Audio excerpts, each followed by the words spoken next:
The 28th of October 2017. People are having a good time, spending the night at a commercial premises in Rig Approach at the junction with Leybridge Road in Leyton, East London. The partygoers are in attendance of the Money Move party, a party for the Halloween weekend, but was described as effectively someone's birthday party. What they didn't know though was that a real-life horror movie was about to take place as the night was coming to an end.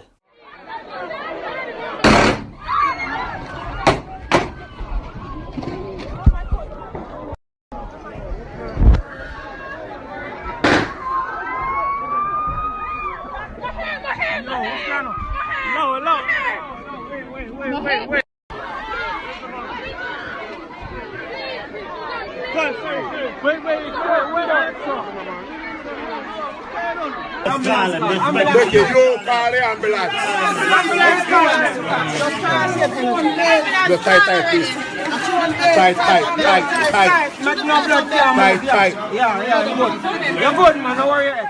At roughly 5 AM, gunshots rang out after two groups of gunmen began shooting at each other with at least 34 rounds from 6 firearms being discharged. Witnesses described seeing some of the gunmen wearing clown, ghost and ghoul masks, which you might recognise from the movie Scream. When firearms officers were called to the scene, they discovered that unfortunately a man in his 40s had been hit in his leg, with later a 20-year-old female presenting herself to an East London hospital with a gunshot wound to her chest. Both were innocent bystanders, and like you've seen in the video a moment ago, there was panic within the venue trying to keep the man alive.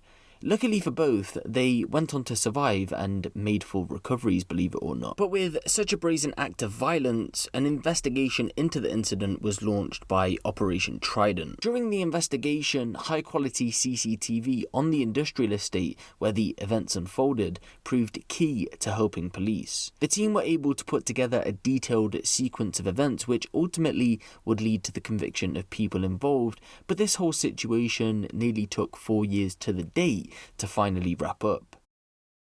The motive? Well, it's thought that the catalyst was an ongoing dispute between 30-year-old Kamal Loren Parrish and 30-year-old Jacob Joseph Maitland.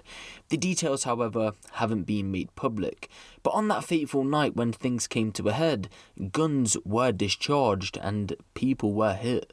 An array of firearms had been used in the shooting, 8 rounds being fired from an Uzi submachine gun into the relatively small function hall. This led to shots being fired in the hall itself, then it spilled out onto the street, where further shots were fired. CCTV captured shots continuing to be fired in the street, with Michael Lawrence shooting 10 bullets from an Uzi submachine gun. Kamal Parrish let off 2 rounds from a Sig Sauer firearm.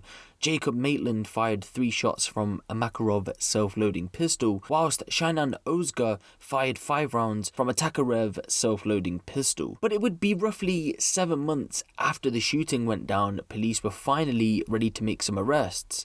After building up a strong case with evidence from CCTV, ANPR and cell phone data analysis. On the 14th of May 2018, officers arrested Kamal Parrish, and 4 days later, Haramin Jelani Mohammed, Shainan Ozga and Jacob Joseph Maitland were all arrested at their home addresses. A short while after this came the arrest of Michael Lawrence, and finally the arrest of Shireen Andrea Thompson, who was actually in prison at the time she had came up on the police's radar for a separate matter in July of 2018.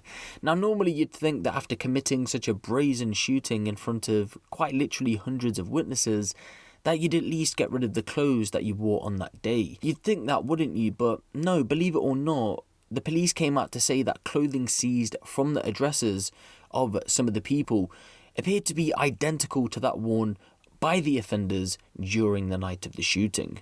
Roughly 1 year on from this though, some charges were eventually brought down by police. Shireen, Shainan and Jacob would all go on to be charged with conspiracy to commit grievous bodily harm with intent against Haramin, Kamal and Michael, and vice versa. So they basically all got charged with the same thing, one group against the other. Recently, after a trial, some sentences were handed down in relation to this whole situation. On a quick side note though, Jacob Joseph Maitland pleaded guilty to the charges that were brought against him, and he's to be sentenced at a later date. Haramein was also found guilty after the trial, but he's also yet to be sentenced, and this will also happen at a later date. For Shainan though, he was handed a 21-year jail sentence, Kamal was handed a 16-year jail sentence, Michael was handed a 15-year sentence, whilst Shireen was handed an 11-year jail sentence. The reasoning for the lower sentence for Shireen, well, it's thought that she was the getaway driver and hadn't actually shot a gun herself. So a pretty long investigation, but in the end 4 people have been jailed for a combined total of roughly 60 years.